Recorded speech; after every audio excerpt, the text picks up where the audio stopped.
안녕하세요. 주택백화점입니다. 오랜만에 영상을 또 찍습니다. 제 목소리가 지금 들으시면 좀 아시겠지만은 감기가 좀 걸려서, 근데 지금 감기 걸린 지 한 달이 지났는데도 목소리가 정상으로 돌아오질 않네요. 지금 뭐 제가 생각할 때는 코로나 시대가 있었고 여러 가지 우리 지금 인간들의 면역 체계가 많이 무너져 있지 않나 그런 생각들을 하고, 저 역시도 이제 그런 부분에서 감기가 이렇게 쉽게 떨어지질 않네요. 새해가 이제 밝았습니다. 밝았고 본격적으로 이제 건축 시즌이 또 시작이 될 것 같아서 제가 이렇게 영상을 찍습니다. 어, 뭐 해가 바뀌면서 최저임금은 뭐 1,000원 단위로 오르고 하는데, 뭐 아니죠. 사실은 몇백 원 단위로 오르죠. 뭐 하지만 현장에서는 인건비들이 10,000원 단위로 오릅니다. 뭐 500원, 1,000원 오르는 경우는 없죠.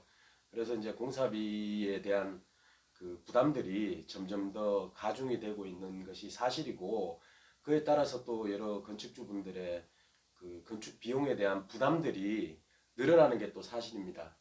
자재값은 당연히 오르고 인건비는 또 당연히 오르고, 그러다 보면 이게 결국에는 건축 비용이 안 오를 수가 없는 게 사실 냉엄한 현실입니다. 뭐 그런 면에서 그러면은 뭐 건축 비용을 조금이라도 줄일 수 있는 방법이 없느냐라고 문의를 해 오시는 분들이 많은데, 일단 기본적으로 목조주택은 크게 방법이 없습니다. 주택을 얘기할 때 일반적으로 목조주택, 뭐 저희들 경량철골주택, 뭐 그런 어떤 분들은 스틸하우스 이렇게 많이 부르는데, 주택의 뼈대를 기준으로 그렇게 얘기를 하는 거죠. 그러니까 목조, 구조목이 들어가서 주택이 지어지면 목조주택이 되는 것이고, 경량철골이나 아연 각관 같은 것들이 들어가서 지어지면은 스틸하우스라고 일반적으로 얘기를 하는데, 아무래도 목조는 우리나라 이 목조주택 시공에 사용되는 목재들은 전부 수입입니다. 그래서 사실은 비용을 절감할 수 있는 방법은 거의 없고요. 만약에 그걸 절감을 할 수 있다고 얘기하는 사람들이 있으면은 제대로 된 목재를 쓰지 않는다고 이렇게 생각하시는 게 가장 쉽습니다. 그런 목재들은 사실 함수율도 높아가지고 장기적으로 봤을 때 안전성이나 내구성에도 문제가 생기고요. 지금 이 뒤에 보시는 것들이 이제 주로 목조주택 시공에 사용되는 패널들이고요. 저희들 주택백화점에서 제작을 하는, 저희들 공장에서 제작하는 목조 패널이고, 이쪽이 이제 구조용 단열 패널이라고 얘기를 하죠. OSB가 들어가고 중간에 EPS. 이거 같은 경우에는 사실은 일반 샌드위치 반대에는 흰색 스티로폼, 제일 이제 가나 다라 등급 중에 제일 낮은 등급에 손으로 이렇게 문지르면은 만져보면 으스러지는 그런 수준이지만은, 이거 같은 경우에는 밀도도 가장 높고 가장 높은 등급의 독일제 네오폴에서 나오는 EPS를 사용을 합니다. 일반적으로 흰색보다 동일한 등급이라면은 흰색보다는 이 독일제 제품이 단열 성능이 한 35% 정도는 앞선다고 일반적으로 이야기를 합니다. 근데 만약에 독일 네오폴 제품이 가나 다라 등급이 있고 흰색 스티로폼이 가나 다라 등급이 있으면은 이쪽 제일 낮은 등급하고 이쪽 제일 높은 등급하고는 단열 수준이 거의 2배가 차이 난다고 생각하시는 게 정확할 것 같습니다. 이 구조용 단열 패널도 일종의 샌드위치 패널이죠. OSB하고 OSB가 들어가 있고 중간에 단열재가 충전이 되어 있기 때문에 일종의 샌드위치 판넬이라고 얘기를 할 수 있는데, 저걸 이제 샌드위치 판넬이라고 부르는 사람은 없습니다. 구조용 단열 패널이라고 얘기를 하죠. 지금 앞에 보시는 이런 것들이 일종의 이제 샌드위치 패널들입니다. 샌드위치 패널들인데, 이 부분을 이제 스킨이라고 얘기를 하고요. 이 중간 부분을 갖다가 코어, 그러니까 중심이 되는 단열재 부분을 코어라고 얘기를 합니다. 근데 샌드위치 패널도 기존의 옛날 샌드위치 패널들은 철판하고 철판 사이에 제일 저가 흰색 스티로폼이 들어가 있었죠. 불이 나면 사실 그런 것들은 금방 녹아내립니다. 하지만 요즘은 샌드위치 패널도 많이 진화를 해서 여러 가지 다양한 소재들이 많이 나옵니다. 제일 이제 일반적으로 요즘 많이 사용하고 있는 것들이 이 스킨이 콘크리트가 되는 경우, 파이버 시멘트라고 얘기를 합니다. 경우가 있고, 혹은 마그네슘 보드를 사용하는 경우들이 많아지고 있습니다. 그리고 중간에 들어가는 이 단열재 같은 경우에는 흰색 EPS부터 시작해서 이런 것 같은 경우는 XPS라고 얘기를 하고요. 여기에 이제 폴리우레탄 폼도 들어갈 수가 있고 여러 가지 다양한 단열재들이 들어갈 수가 있습니다. 락울도 들어갈 수가 있고 글라스울도 들어갈 수가 있고 그런 경우에는 일반적으로 기존에 우리가 생각했던 샌드위치 패널하고는 좀 차원이 많이 틀려집니다. 물론 가격은 약간 높아요. 하지만 목조주택보다는 그래도 저렴하죠.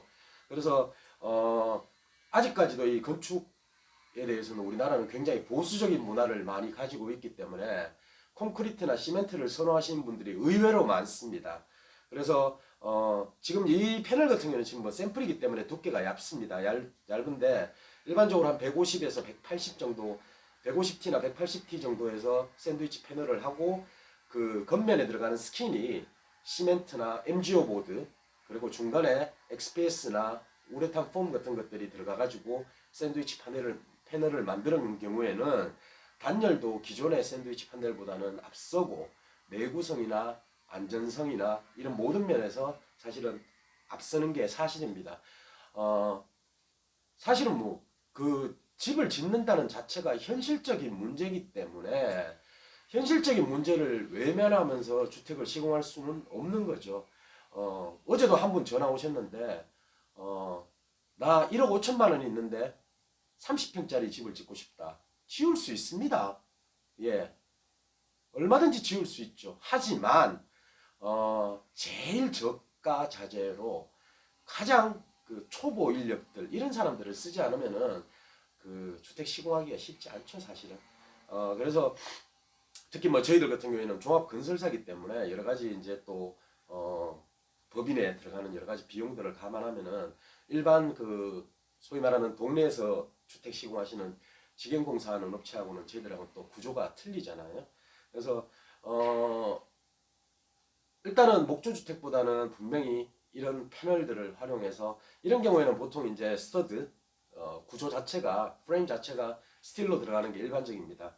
그래서 뭐 지금 현실적으로 봤을 때 시장에서 가장 그래도 안정성이나 내구성이나 충분히 납득할 만한 수준 이상이고 단열도 문제가 없고 뭐 이런 면에서 제일 많이 활용되는 패널이 MGO 보드 패널하고 그리고 파이버 시멘트 보드 이 겉면이 시멘트로 되어 있고 중간에 단열재가 되어 있는 이런 패널들이라고 생각을 합니다. 그리고 중간에 이제 스틸 각관들이 아연 각관들이 들어가든지 뭐 경량철골들이 들어가든지 그렇게 하는 게 일반적이죠. 이렇게 될 경우에는 분명히 목조주택보다는 건축 비용을 줄이실 수가 있습니다. 이게 아마 뭐 결국에는 예산을 줄일 수 있는 제일 좋은 방법이 아닌가 생각을 하고 그리고 이제 주택을 설계할 때 구조를 가능하면은 간단히 하고 그리고 뭐 중정이 들어가 있거나 뭐 L 쉐이프가 되거나 U 쉐이프가 되거나 이런 주택들은 패널 사용량도 많아지고 그렇게 되면은 건축 비용이 당연히 올라갈 수밖에 없는 게 사실입니다. 그리고 이제 두 번째 감안을 하셔야 하는 부분은 창호. 뭐 저희들은 주택백화점에서 지금 시공하는 주택들 영상을 보신 분들은 아시겠지만은 저희들은 독일제 레하우 창호를 많이 사용을 합니다. 근데 어쩔 수 없습니다. 비싸잖아요. 비싸기 때문에 여러분들이 뭐 용산이나 뭐 테크노마트 이런 데 가보시면은 그 모니터들하고 컴퓨터 본체들 이렇게 보실 텐데 사실은 그 모니터들 중에 상당수가 삼성이나 LG에 제작을 해서 납품하는 업체들이에요. 거기에 삼성하고 LG가 붙어 있지 않은 그런 제품들이죠. 사실은 의외로 보면 같은 제품들입니다. 창호 역시도 마찬가지입니다. 국내는 창호가 굉장히 비싸기 때문에 그런 창호들을 소위 말하는 브랜드가 없는 하지만 단열이나 모든 면에서 납득할 만한 수준 이상의 그런 창호들을 사용하시면은 또 건축 비용을 좀 줄이실 수가 있는 게 좋은 방법 중에 하나입니다.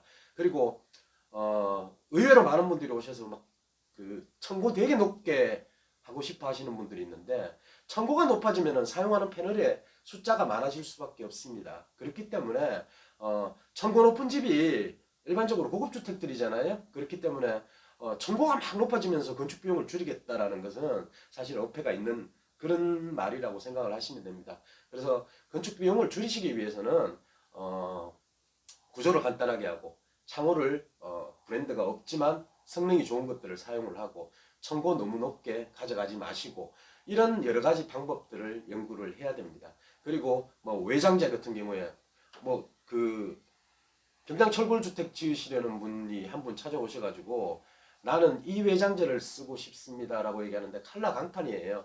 칼라 강판도 일부 제품들은 굉장히 고가입니다. 사실 좀 말이 안 되죠.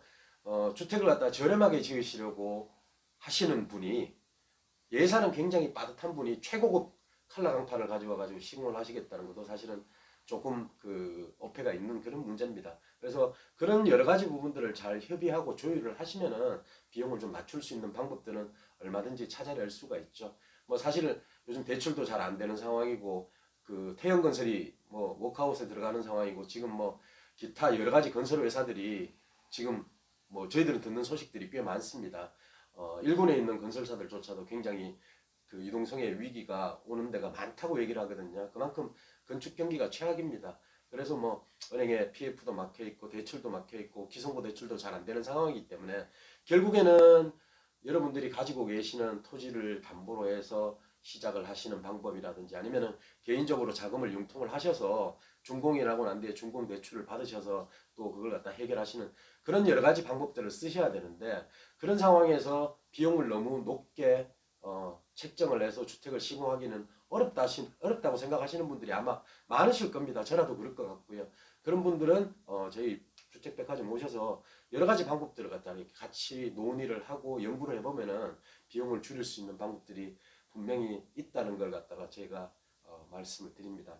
뭐 이것도 사실 어제 온 샘플인데 저 역시도 지금 해외 여러 업체들하고 어떻게 하면은 좀 비용을 갖다 절감할 수 있는가 많은 연구를 하고 있습니다. 뭐 MGO 보드나 시멘트는 일단 불에 안 타죠. 그래서 일단 내화성하고 이런 것들은 되게 좋은 편이라서 이런 자재들을 활용해서 주택을 시공하는 것도 좋은 방법 중에 하나라고 생각을 합니다. 이제 구정이 지나면 본격적인 건축 시즌입니다. 저희들도 굉장히 바빠지고 현장들도 죄송합니다. 현장들도 많아지고 설계할 것들도 많아지기 때문에 조금이라도 덜 바쁠 때 주택 설계도 하시고 시공 준비도 하시는 게 좋지 않을까 생각을 합니다. 고맙습니다.